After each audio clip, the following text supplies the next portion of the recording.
Bu Jomadon loyihasi. Chet eldagi ta'limni uni boshidan o'tkazgan talabalar nigohi bilan ko'rsatamiz.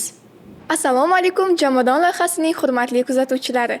Bugungi sonimizda biz jomadonlarimizni yig'ib, Birlashgan Arab Amirliklariga sayohat qilamiz.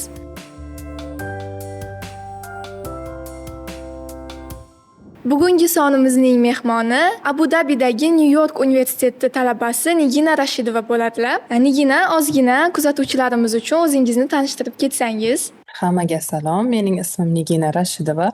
Men New York universitetining Abu Dabi kampusidagi talabasiman. Hozirda computer science sohasida tahsil olmoqdaman. Nigina, hozir siz u yoqda bakalavrda o'qiysiz, a? Maktabni tugatiboq o'sha yerga o'qishga kirgansiz. New York universitetida o'qish qanday xayolingizga kelgan yoki kimdir tavsiya qilganmi sizga?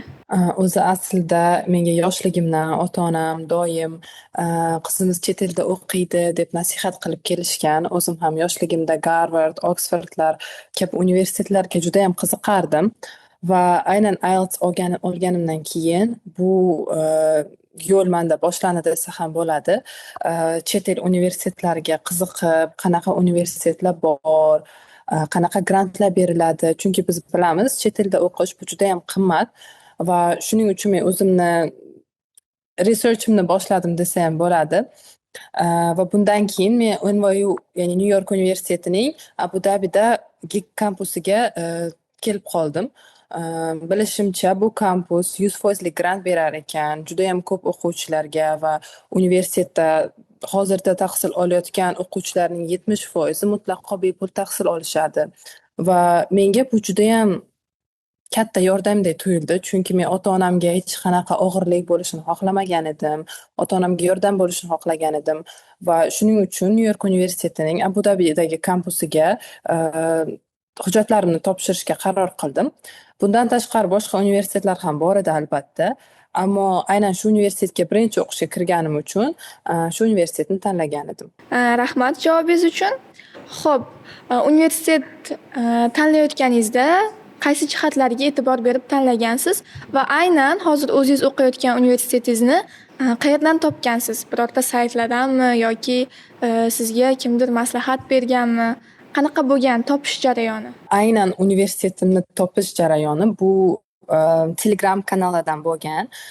Aynan o'sha payt, hozir ham bizda juda ham bu tarqalgan narsa. Ko'pgina chet el universitetlariga kirgan studentlarning o'zlarini Telegram kanallari, bloglari bor va turli xil guruhlar ham mavjud Telegramda. Chet elga o'qishga kiradigan o'quvchilar bir-biriga yordam berib, maslahatlashadi va aynan o'sha guruhlardan birida men NYU Abu Dhabi haqida bilib olganman va bu qanaqa universitetligi, qanchalik katta miqdorda o'quvchilarga grant berishi, o'quvchilarga dunyo bo'yicha sayohat qilishiga turli imkoniyatlar yaratib berish haqida bilganimdan keyin shu universitetga kiraman deb olganman. Kampusini ham keyin YouTube'lardan ko'rib, menga juda ham yoqqan va eng yoqadigan jihatlariga o'tsak, universitetimning bu avvalambor birinchi o'rinda universitet tanlashda bu finansiviy taraflarga e'tibor berish kerak, moliyaviy taraflarga e'tibor berish kerak, chunki AQSh universitetlari bu juda ham qimmat va umuman olganda AQSh emas,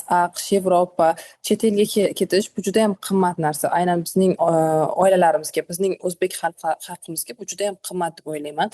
Chunki siz nafaqat o'qishingizga to'lashingiz kerak, siz aviachiptalarga to'lashingiz kerak, yashash joyi, yeb ichishingiz har kunlik. Shuning uchun men juda ham bu narsalar haqida ko'p o'ylaganman. Ya'ni menga aynan barcha xarajatlarimni qoplab beradigan universitet kerak edi va birinchi o'rinda shu kategoriya bo'ylab filtrlab chiqqanman universitetlarni, qaysi universitetlar o'quvchilarga 100% grant beradi, ya'ni o'qishni ham to'lab beradi va qolgan xarajatlarni ham qoplab beradi. Bunaqa universitetlar juda ham ko'p ekan aslida va undan keyin aynan universitetning joylashuviga e'tibor berganman.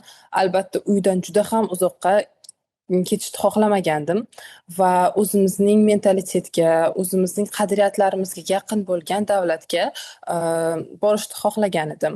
O'zimni xavfsiz his qilish uchun, o'zimni uydek his qilish uchun va shuning uchun aynan men Abu Dabida o'qishni xohlagandim, chunki bu uzoq davlat emas, atigi 3 soat samolyot bilan va deylik agar kanikul vaqtida zerikib qolsam, uyimga borib kelsam bo'lar edi.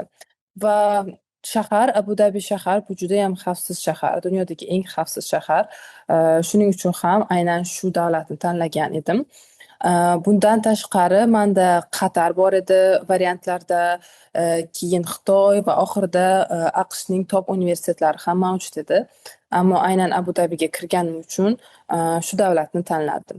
Va o'quvchilarga ham maslahat beraman, universitetni tanlayotganda birinchi o'rinda moliyaviy jihatlarni hisobga olish kerak. Keyin o'zizning shaxsiy xohishlaringizni, masalan, uzoqda yashagingiz kelyaptimi, zamonaviy shahardami yoki milliy shahardami, shunaqa. Siz hozir aytdingiz, boya o'zingiz tanishtirgan paytingiz, computer science yo'nalishida o'qiyman deb. Chunki bu yo'nalishda bugungi kunda bilamiz, qizlarni soni kam. Chunki atrofimda ham tanishlarim bor. Unaqa darajada ko'p qizlar computer science yo'nalishida o'qimaydi. Asosan o'g'il bolalar o'qiydi va siz nima uchun bu yo'nalishni tanlagansiz? Qanaqa qiziq bo'lgan sizga bu yo'nalish? Hop, sizni gapingizga juda ham qo'shilaman. Computer science yo'nalishini tanlaydigan studentlar, o'quvchilar odatda bu maktabda matematika va fizika fanlarida chuqurlashtirib o'qigan o'quvchilar bo'ladi va biz buni bilamiz. Aksariyat holatda bu o'g'il bolalar matematika va fizika sohalarida juda ham chuqur kirib ketishadi. Ammo men ham maktab davrida menga matematika juda qiziq bo'lgan va undan keyin matematikadan keyin fizika fanini ham o'qishni boshlaganman. Va shuni tushunib yetdimki, menga turli xil problemalarni yechish juda ham yoqadi. Ya'ni turli xil problemalarga yaxshi yechimlar olib kelish juda ham yoqadi menga. Shuning uchun ham aynan computer science yo'nalishini tanlaganman. Chunki agar biz bu yo'nalishni qismlarga bo'lib tashlasak, eng mayda qismi va eng birinchi qadam bu turli xil muammolarni yechish, ya'ni kichkina muammolarni yechib, katta bir programma tuzish. Shuning uchun men aynan computer science yo'nalishida borishni xohlaganman va o'zim ham kompyuter va texnologiyalarga qiziqqanim uchun shu yo'nalishni tanlaganman. Xo'p, sizda qanaqa bo'lgan hujjat topshirish jarayoni? O'zingiz tayyorlanib o'zingiz topshirgansizmi yoki birorta o'qituvchilaringizdan, yaqinlaringizdan yordam olgansizmi yoki hozirgi kunda juda ham ommalashib ketgan konsalting kompaniyalardan foydalangansizmi? Qanaqa bo'lgan sizda hujjat topshirish? Manda hujjat topshirayotganimda maksimum darajada bepul resurslardan foydalanishga harakat qilganman. O'zim umumiy holatda aytsak, o'qishga konsaltingsiz va unaqa pullik servislarsiz o'qishga kirganman. Chunki internetda juda ham ma'lumotlar ko'p, juda ham foydali resurslar ko'p va o'ylaymanki, har bir o'quvchi ulardan foydalanib, o'zi o'qishga kirib biladi. Ammo albatta, agar sizda imkoniyat bo'lsa, konsalting va yordamdan foydalanishda, albatta bu imkoniyatdan foydalanish kerak. Bu imkoniyat orqali o'zingizni natijangizni maksimal darajaga yetkazishingiz mumkin, agar imkoniyatingiz bo'lsa. O'zim shaxsan shu bepul resurslardan foydalanib, o'zimizda o'qishga kirgan o'quvchilarni bloglari, kanallaridan foydalanib, o'qishga kirganman. O'zimga ham ingliz tili o'qituvchim yordam berganlar, recommendational letterlarni yozishga, ya'ni rekomendatsion pismolarni yozib berishga yordam bergan. Va umuman olganda ko'psini o'zim qilganman. Hujjat topshirishda aynan sizga qanaqa hujjat turlari kerak bo'lgan? Men ko'p eshitdim, izlanib chiqdim.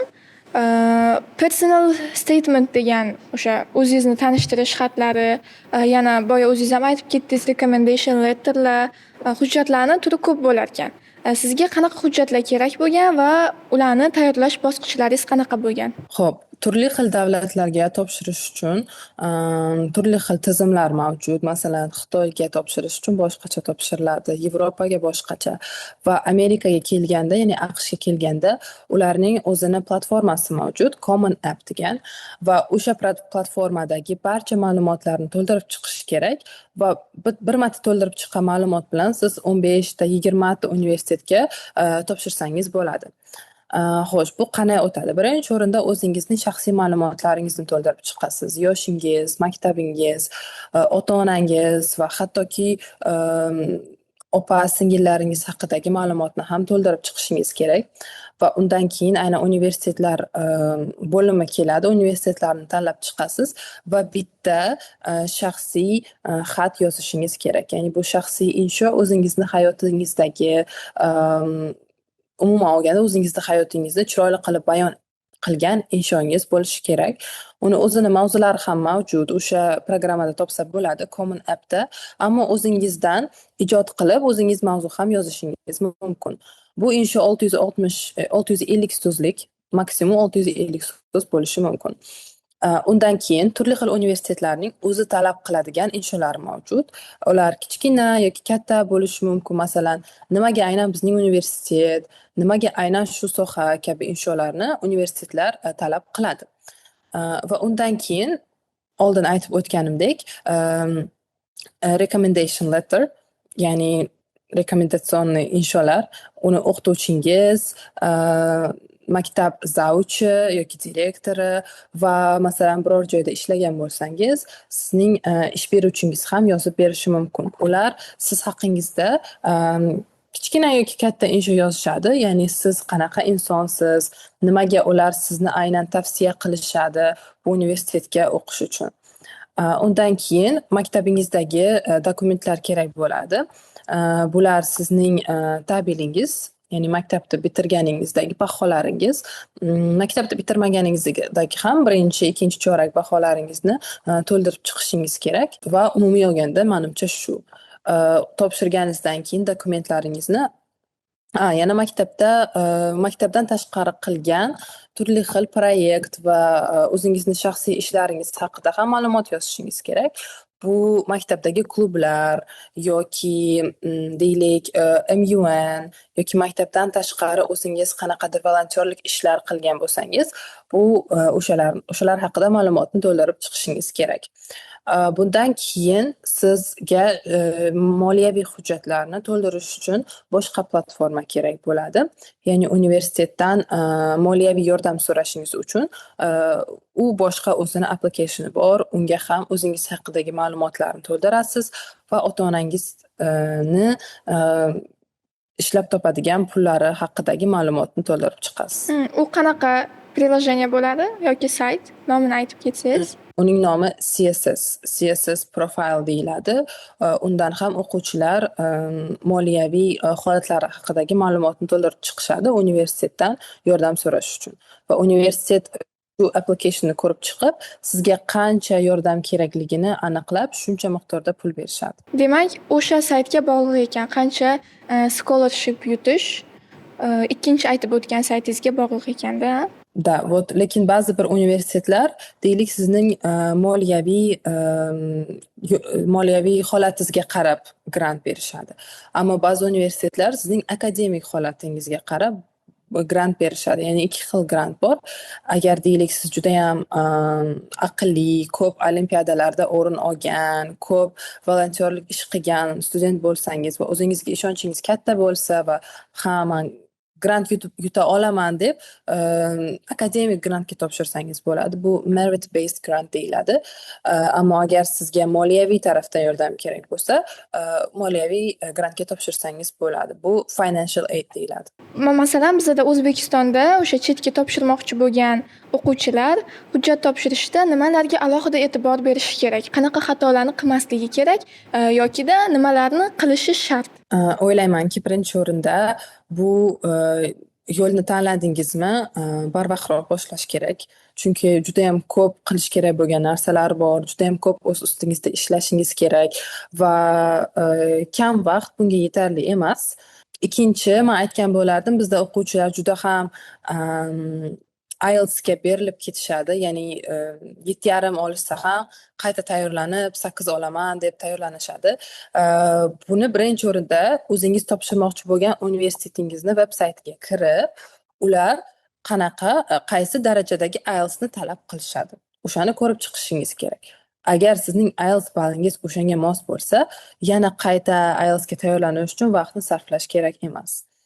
Xo'p, demak, standart testlarni olib bo'lgandan keyin SAT va IELTSni dokumentlarini tayyorlash kerak bo'ladi va mening maslahatim bu shaxsiy nishongizni iloji boricha barvaqtroq boshlang. Sizni holatingizda IELTS va SAT qancha ball so'ragan? Mening universitetimda talab IELTSga men topshirayotgan paytim 7 edi. Adashmasam hozir 7,5 ga chiqib olgan va SAT bo'yicha talab yo'q. Umuman olganda birorta universitetda SAT bo'yicha talab yo'q. O'quvchilar universitetga kiradigan o'quvchilarning o'rtacha balliga qarab SAT ballni topshirishadi. Ya'ni masalan, NYU Abu Dhabiga kiradigan o'quvchilarning o'rtacha SAT balli bu 1510, 1500 adashmasam. Shuning uchun agar sizda 1500 va undan yuqori SAT bo'lsa, siz topshirasiz. Lekin agar deylik o'quvchini SAT'si 1450 bo'lsa, ular odatda topshirishmaydi. Chunki bu ularning applicationiga zarar berishi mumkin. Shunaqa. Ba'zi bir universitetlarda SAT topshirish majburiy. Ya'ni SAT'ingiz bormi, siz uni berishingiz kerak. SAT'siz siz universitetga topshira olmaysiz. Ammo ba'zi universitetlarda bu xohishiy, ya'ni agar siz xohlasangiz topshirasiz, xohlasangiz SAT'siz topshirasiz. Demak, SAT'ni balli kamroq bo'lsa, uni applicationga qo'shmaslik yaxshi. Tavsiya qilinadi. Tavsiya qilinadi. Aha. Rahmat. Nigina hujjat topshirishdan tashqari, applicationdan tashqari yana universitetingizda imtihonlari bormi? Yoki shu hujjat topshirib bo'lib, o'sha bilan saralanadimi studentlar? Umuman olganda, barcha AQSh universitetlarida shunaqa hujjatni topshirasiz va undan keyin sizga javob keladi, kirdingiz yoki kirmadingiz. Ammo mening universitetimda ular yana bir qadam qo'shishgan o'qishga kirish uchun. Ya'ni hujjatni topshirgandan keyin 500 ta yoki 400 ta o'quvchi tanlanadi va ularni Abu Dhabiga taklif qilishadi. Ya'ni 2 kun universitet tomonidan bu barchasi to'langan bo'ladi. 2 kun Abu Dhabida yashab, universitetga kelib va turli xil testlardan studentlar o'tishadi. Men topshirgan paytimda bizda faqat intervyu edi. Ammo hozirda ingliz tili testi, matematika testi qo'shishgan adashmasam.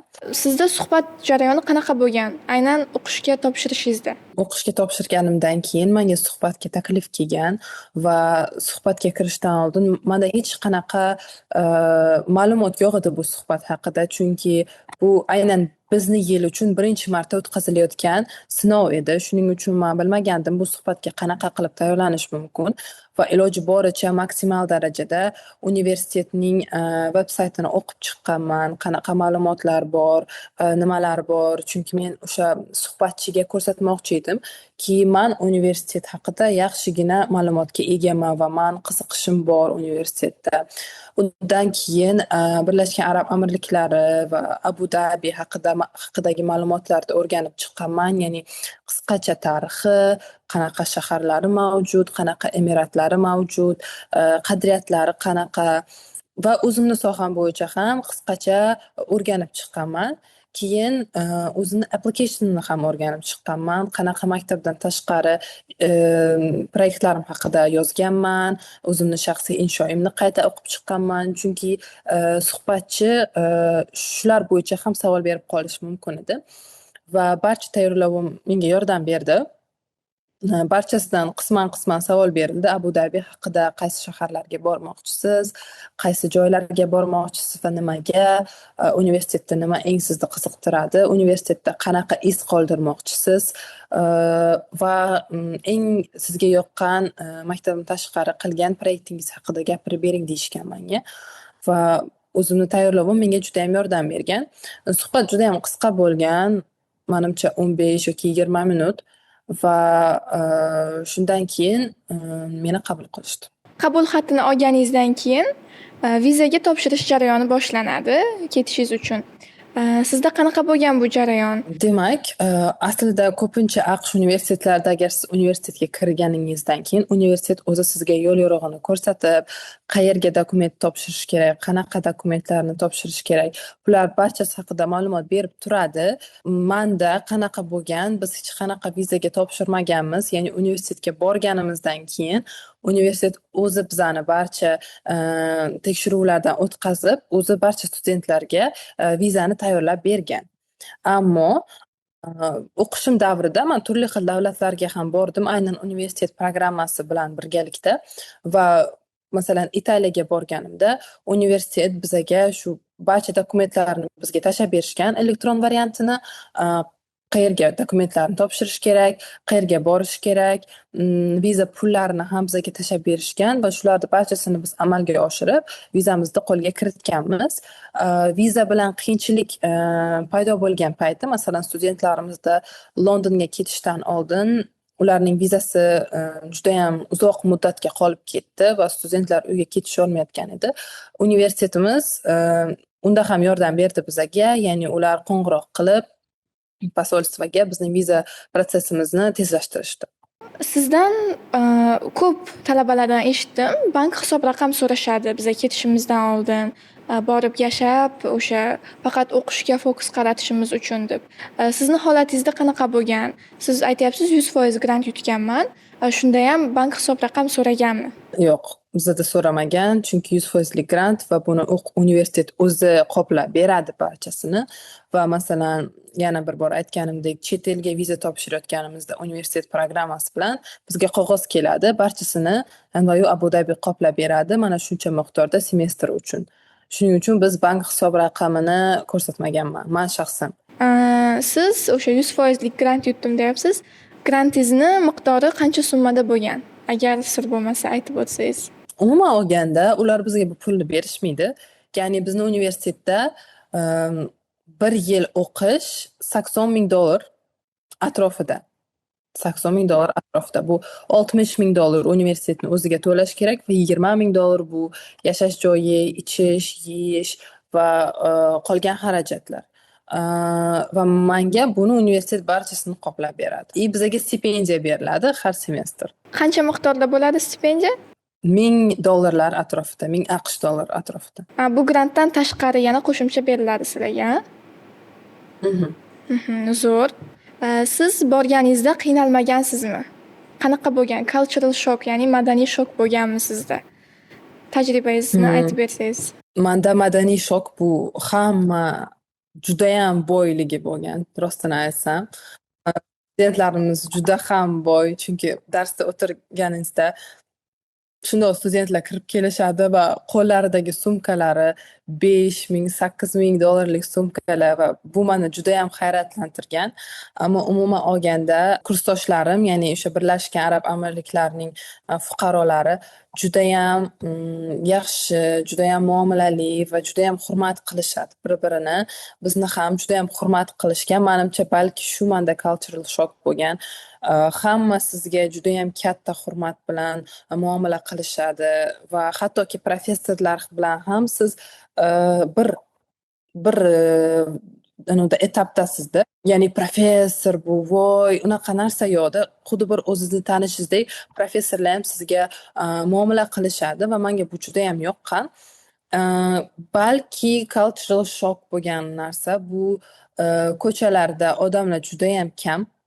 Ya'ni bu tushunarli, juda ham issiq havo va juda ham nam. Shuning uchun ko'chada juda ham ko'p odam ko'rmaysiz, juda ham kam odam va asosan odamlar targoviy sentrlarda, mollarda yurishadi. Endi universitetga o'tsak, borganingizdan keyin qanaqa fanlar o'qigansiz? Qanaqa tanlash bo'lgan fanlarni? Tanishuv jarayonlari qanaqa bo'lgan sizda? Biz birinchi kursimizda universitet bizni o'qish boshlanishidan bir hafta oldin chaqirib olishgan.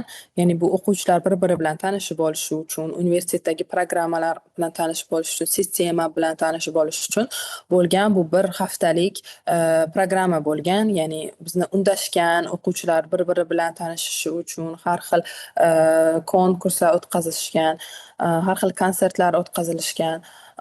Universitet sistemasiga kelsak, bu AQShning sistemasi, ya'ni kurslaringizni, fanlaringizni o'zingiz tanlaysiz.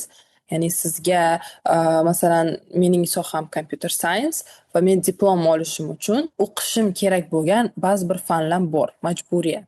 Deylik masalan 10 ta yoki 16 ta fan bor va men ularni barchasini shu 4 yil o'qishim davrida o'qib chiqishim kerak va undan tashqari o'zim xohlagan computer science'ga bog'liq, ammo o'zim xohlagan fanlarni ham tanlab chiqishim mumkin. Va qo'shimcha universitetning o'zining majburiy programmasi bor. Bu turli xil fanlar haqida o'rganish uchun kerak bo'lgan programma. Masalan, siz bitta filosofiya, bitta tarix, bitta Birlashgan Arab Amirliklari tarixidagi kurslarni olishingizga majbursiz. Va biz bir semestrda 4 ta kurs olamiz va bizda 2 ta semestr yilida.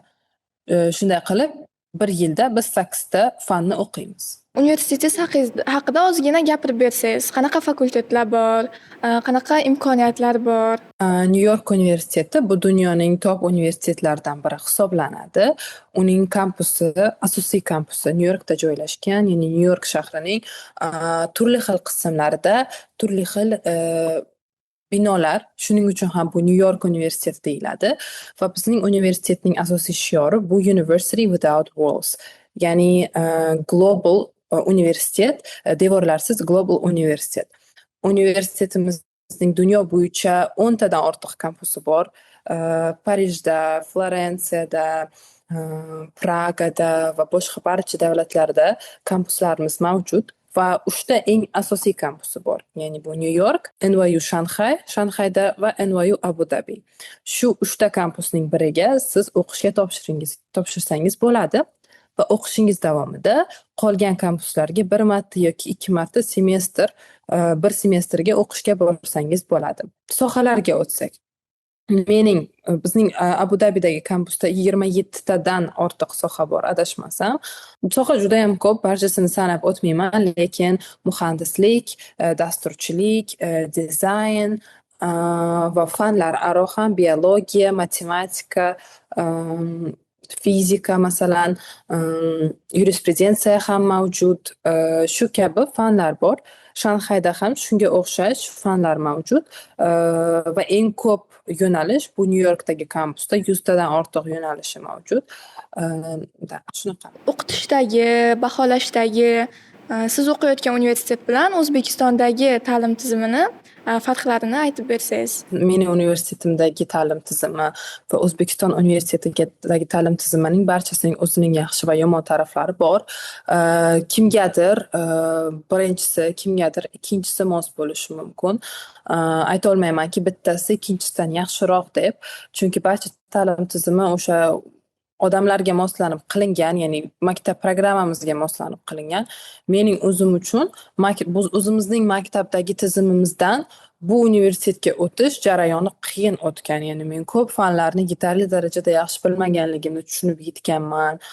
O'zimning kursdoshlarimga nisbatan ancha ko'proq o'z ustimda ishlashga to'g'ri kelgan. Farqlariga o'tsak, birinchi o'rinda bu o'zingiz aytib o'tganingizdek fanlar, ya'ni bir semestrda biz unaqa ko'p fan o'qimaymiz. Ya'ni 4 ta fanni chuqurlashtirib o'qiymiz. Bu ko'p tanishlarimdan eshitganman. Imtihonlaringiz nechta desa 3 ta desam, voy, mazza ekan-ku deyishadi. Yo'q, men o'ylaymanki baribir birovda qiyinchiligini osonlashtirib ketish kerak emas. Biz u fanlarni juda ham chuqurlashtirib o'tamiz. Ya'ni haftasiga ko'p o'tamiz, chuqurlashtirib o'tamiz. Shuning uchun men ayta olmaymanki 4 ta fanni o'qish bu 8 ta fanni o'qishdan ko'ra osonroq deb. Barcha narsani o'zini qiyinchiligi bo'ladi. Ammo boshqa tarafdan ham 8 ta fanni o'qish bir semestrda bu juda ham ko'p turli xil ma'lumot bo'lsa kerak va studentlarga aynan bir fanda fokusni bir fanga berish qiyinroq bo'lsa kerak deb o'ylayman. Endi boshqa tarafga o'tsak, ya'ni bizda universitetda fanlarni o'zingiz tanlashingiz kerak. Ya'ni turli xil masalan fanlar bor, ularni o'zingiz tanlashingiz kerak va ma'lum bir vaqt bor, kun va vaqti bilan berilgan, soati bilan berilgan. Ya'ni o'zingizni raspисаниеңizni tayyorlab chiqqaningizdan keyin u fanlarni olib bilasizmi yo'q? Chunki limit bor studentlarga kirishga. Va o'sha masalan 12:00 bo'ldi, barcha taymer bilan turadi. Iloji boricha tez boshlashingiz kerak. Fanlarni olib bilsangiz ularni o'qiysiz, ololmasangiz boshqa fanlarni o'qishga to'g'ri keladi. Shu tarafi menga shaxsan yoqmaydi. Biza buni "Голодные игры" deb nomlaganmiz ham. Chunki barcha studentlar birgalikda yig'ilib, taymerlarni qo'yib, kurslarni, ya'ni fanlarni olishga judayam qattiq harakat qilishadi. Ko'p kishi to'g'ri yaxshi fan ololmaydi, ba'zi birlar olib biladi. Ammo bizni o'zimiz davlatdagi universitetlarda sizning raspисаниеңiz tayyor. Ular o'zi sizga taxlab berishadi. Siz prosta fanlarga borasiz va o'qiysiz. Shu jihati ham katta farq qiladi menimcha.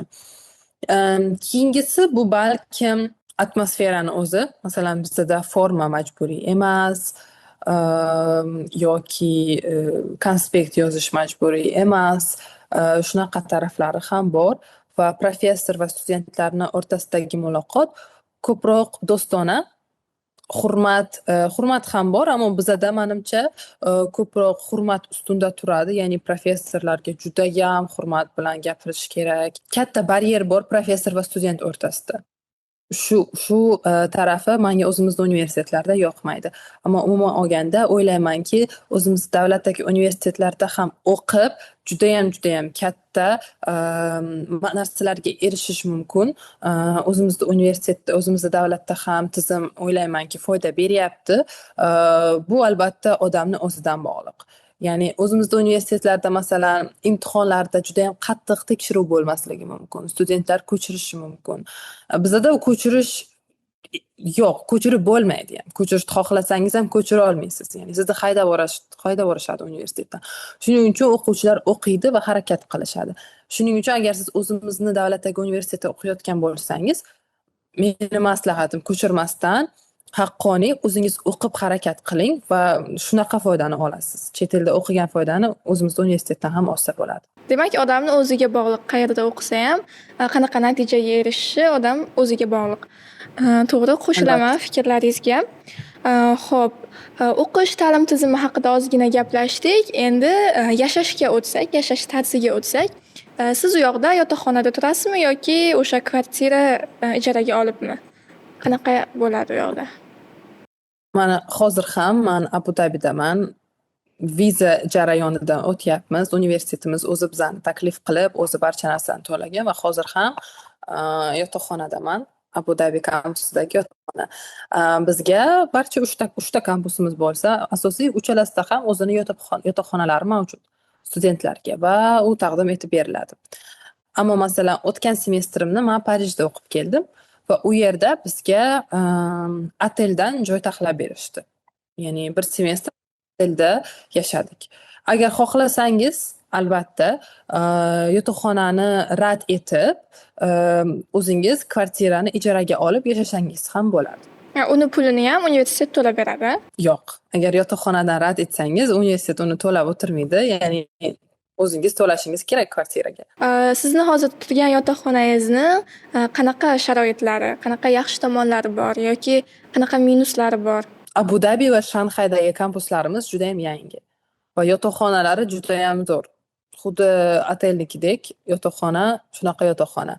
Amerikada bilishimcha yotoqxonalar eskiroq, lekin sharoitini juda ham yomon demagan bo'lardim. Endi borib ko'ramiz. Hali Amerikaga borganim yo'q. Nasib bo'lsa keyingi semestr boraman. Ammo umuman olganda sharoitlar menga ham juda ham yoqadi. Barcha kerakli narsalar mavjud. Bizga barchasi berilgan va agar qanaqadir problema bo'lsa yoki nimadir buzilib qolsa, biz doim universitetga aytishimiz mumkin. Ular kelib bizga to'g'irlab berishadi. Xorijdan kelgan talabalarga ishlashga ruxsat beriladimi va agar berilsa, qancha soatgacha haftasiga ishlay olishadi? Birinchi o'rinda, agar siz masalan mening universitetimga o'qishga kirgan bo'lsangiz, umuman olganda o'ylaymanki ishlashga talab juda ham katta emas.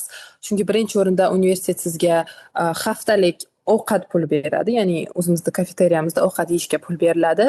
Undan tashqari o'zingizni shaxsiy kichkina xarajatlaringizga pul beriladi va plus stipendiya. Ya'ni 3 marta pul olasiz demak. 3 marta deyarli pul olamiz. O'zingiz ishlashga muhtojlik yo'q. Lekin albatta do'stlaringiz bilan masalan chiqib restoranlarga borib va boshqa narsalar qilishingiz mumkin va bilasizki hozirda entertainment deydi-yu, ko'chaga chiqish bu doim pul. Va aynan Abu Dabida bu juda ham qimmat. Shuning uchun o'zimni shaxsiy xarajatlarimni qoplash uchun men ishlayman, o'zim onlayn. o'qituvchi bo'lib, ba'zida menejer bo'lib ishlayman. Studentlarga kelsak, universitetni o'zida ko'pgina ishlar bor. Ya'ni man aniq ma'lumotga ega emasman, haftasida necha soat ishlash mumkin, lekin universitetni o'zida studentlar ishlasa bo'ladi. Masalan, kutubxonada yoki turli xil ofislarda universitetda ishlasangiz bo'ladi. Demak, tashqaridan ish izlashga hojat yo'q ekan. O'zi beriladigan stipendiya miqdori ham, haftasiga beriladigan pul ham menimcha ancha yetib ortarkan. Xo'p, talaba sifatida umumiy bir oyga Abu Dabi shahrida aynan qancha xarajat qilasiz siz? Yeb ichish va o'qishingizga kerak bo'ladigan ba'zi xarajatlar bo'lsa, bir oyda jami qancha pul ishlatasiz? Agar universitet beradigan pulni inobatga olmasak, chunki ko'pgina xarajatlarimni universitet bilan qoplab olaman. O'zimni shaxsiy xarajatlarimga o'ylaymanki oyiga $200 yetarli. Yotoqxonaga pul to'lanmaydi shunda. Bu ham universitetning o'zini hisobidan. Agar o'sha universitet beradigan, o'sha yeb ichishingizga ham beradigan hamma pulni hisoblab aytganingizda bir oyda qancha ishlatasiz? Aniq bilmadim, rostini aytsam. O'ylaymanki, balki $600-700 chiqib qolsa kerak. U yoqqa borib yashayapsiz, o'qiyapsiz va bilamiz Birlashgan Arab Amirliklari o'sha turizmi bilan ham dunyoga mashhur. Ko'p odam passiv sayohatga borishadi, chunki mehmonxonalari zo'r deb eshitganman. Va siz ham shahar bo'ylab yoki o'sha shahardan tashqari sayohat qilib turasizmi o'qishdan tashqari vaqtingiz bo'lganda? Birinchi o'rinda universitetni o'zi tashkil qiladi. Bunaqa ko'p aylanishlar va boshqa joylarga borish. Masalan, bilasiz, Abu Dabida juda ham katta chiroyli oq masjid mavjud. Unga masalan Ramazon paytida iftorlikka borganmiz universitet bilan birgalikda va turli xil boshqa joylarga ham bizda universitet etadi. Va universitetimiz derazalaridan sohilni ko'rsangiz bo'ladi, ya'ni beach plyajni ko'rsangiz bo'ladi va turli xil joylarga universitetdan avtobuslar qo'yilgan bepul. Mall masalan yoki beach yoki boshqa joylarga universitetning avtobuslari bilan borsa bo'ladi. Kanikul paytlari biz birgalikda kursdoshlarimiz bilan Dubayga borib turamiz dam olish uchun. Bir yoki 2 kunga aylanib kelamiz. Siz o'tgan semestrni men Parijda o'qidim deyapsiz. Bu qanaqa bo'ladi bu jarayon? O'sha o'zingizni o'qish planingizda bo'ladimi? Masalan, boshqa davlatga borib o'qib kelish yoki universitet o'sha talab qo'yadimi? Yoki o'zingiz xohishib borasizmi? Qanaqa bo'ladi? Bizning universitetda aynan Abu Dabida boshqa kampuslar haqida bilmayman. Programmangizda bu 2 marta boshqa davlatdagi kampusda bir semestr o'qib kelishingiz kerak. Xohlasangiz bunga rozi bo'lasiz, xohlamasangiz albatta Abu Dabida qolishingiz mumkin. Va aynan men dasturchilarga Parijga borish kerak, chunki aynan Parijdagi kampusimizda dasturchilarga mos bo'lgan fanlar bor. Shuning uchun men o'tgan semestr Parijda o'qib keldim va keyingi semestr New Yorkda o'qiyman. O'qishingiz, yashashingiz paytida bir o'zingiz baribir qanaqa qiyinchiliklarga uchrayapsiz va o'sha qiyinchiliklarni yengib o'tishda qanaqa metodlardan foydalanyapsiz? Birinchi o'rinda men do'stlarimga rahmat deyman, chunki bu yerda universitetga kelganimizda bizda juda ham katta o'zbek community bor edi, ya'ni o'zbekistonlik studentlar, rossiyalik studentlar, Tojikiston, Qirg'iziston, Qozog'istonlik studentlar juda ham ko'p edi va biz barchamiz doim birga yurganmiz, har xil sayohatlarga birga chiqqanmiz va aynan ular sababli men o'zimni uydagidek his qilganman va o'zimni yomon his qilgan paytlarim juda ham kam bo'lgan. Kanikul paytida uyga borib turganman. Ya'ni bizga bir haftalik kanikul berilsa, o'sha payt o'zida uyga borib qaytib kelganman. Va qo'shimcha qilib aytsam bo'ladi, universitetimizda psixologlar juda ham ko'p va o'zingizni yomon his qilsangiz, ulardan foydalanishingiz mumkin, ularning servislaridan. O'zbekistondan o'sha sizni universitetingizga borayotgan o'zbek talabalari qiladigan qanaqa eng katta xatolarni aytib o'ta olasiz? Yoki bormoqchi bo'lgan talabalar bo'lsa? Agar o'qishga kirib bo'lgandan keyin talabalar o'ylaymanki, o'qishga borishdan oldin tayyorlanib borish kerak. aynan agar sohangiz qiyin bo'lsa va sizda yetarlicha deylik ma'lumot bo'lmasa u soha bo'yicha, masalan, agar matematika yoki fizika kabi fanlarni o'qishga borayotgan bo'lsangiz, oldindan programma bilan tanishib olib, unga tayyorgarlik ko'rib borishni tavsiya qilardim. Bo'lmasam universitet davrida judayam ko'p vaqtingizni aynan programmani o'qishga yo'qotasiz. Kursdoshlaringiz kam vaqt ishlasa ham siz ko'p vaqtda programmani o'rganishingizga to'g'ri keladi. Shuni tavsiya qilgan bo'lardim. Insho yozishni o'rganish, shunaqa programmani o'rganib chiqish. Chet elda yashab, o'qib va O'zbekistondagi nimalarni sog'inyapsiz? Qanaqa qadriyatlarni sog'inyapsiz?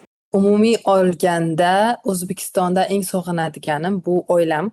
Oilam, do'stlarim va do'stlarimni kamtarligi, soddaligi, ya'ni bu yerda ko'pincha suhbatlarim judayam jiddiy o'tadi, ya'ni turli xil narsalar haqida suhbatlashamiz, judayam chuqur narsalar haqida va barcha suhbatlarimizni ma'nosi bo'lishi kerak. Chunki hamma judayam aqlli va ma'noli suhbatlar olib borishadi. Ammo o'zimizning davlatda menga nima yoqadi, o'zimni odamlarim bilan oddiyroq va ma'nosiz suhbatlar ham olib borsam bo'ladi va hech kim meni judge qilmaydi. Shunisi menga yoqadi desam bo'ladi. Qadriyatlarimizdan judayam o'xshash, mehmondo'st xalq, judayam mehribon xalq, oilaparvar xalq, shular bor. Ovqatimizni sog'indim desam bo'ladi.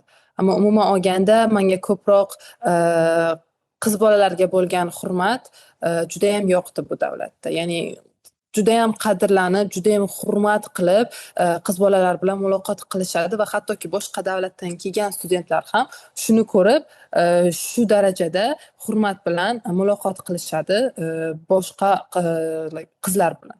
Demak, qadriyatlar taraflama o'xshash bo'lgani uchun O'zbekiston bilan unchalik nima deydi, kamchilik, bo'shliq bo'lmaydi sizda. Xo'p, o'qishni tamomlaganingizdan keyin bakalavrni qanaqa rejalar qilgansiz? Nimalar qilmoqchisiz yana kelajakda? Va yana so'rab ketmoqchi bo'lgan narsam, siz o'qiyotgan universitetda magistr, PhD yo'nalishlarida ham, o'sha darajasida ham o'qisa bo'ladimi? Rejalarim bo'yicha menga juda ham ko'p shu savolni berishadi. O'zbekistonga qaytib kelasizmi yoki kelmaysizmi? Rostini aytaman, o'zim ham bilmayman. Universitetni bitiramiz va keyin nima bo'ladi? Bundan keyin ko'ramiz. Balki qaytarman O'zbekistonga, balki yo'q. Bu haqida hali o'ylab ko'rmaganman. PhD magistraturaga kelsak albatta bor. Universitetimizda magistratura o'qisangiz ham bo'ladi, PhD o'qisangiz ham bo'ladi. Sohalari kamroq, lekin mavjud. Xo'p, suhbatimizni so'ngida oxirgi savolni bermoqchiman. Xorijda o'qimoqchi bo'lgan o'quvchilar, O'zbekistonda bizni kuzatib turgan o'quvchilarga, ularning ota-onalariga qanaqa maslahatlar bergan bo'lardingiz?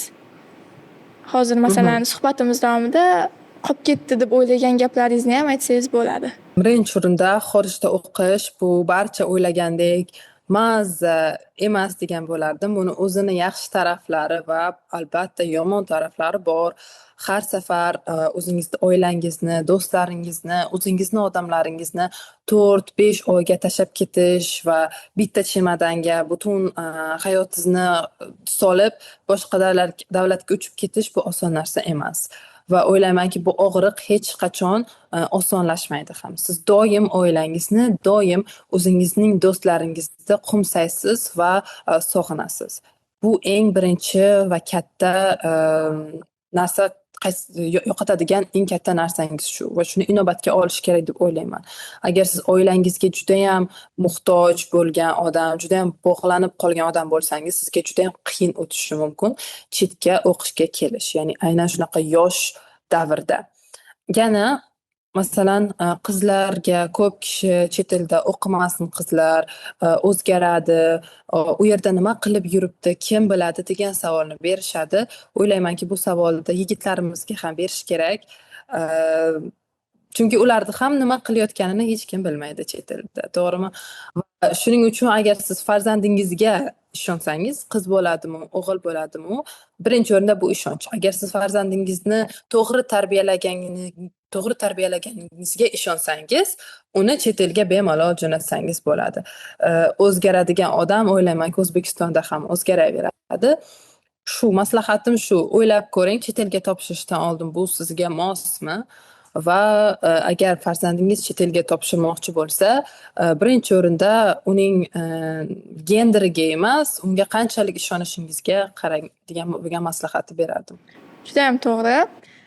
Katta rahmat Nigina.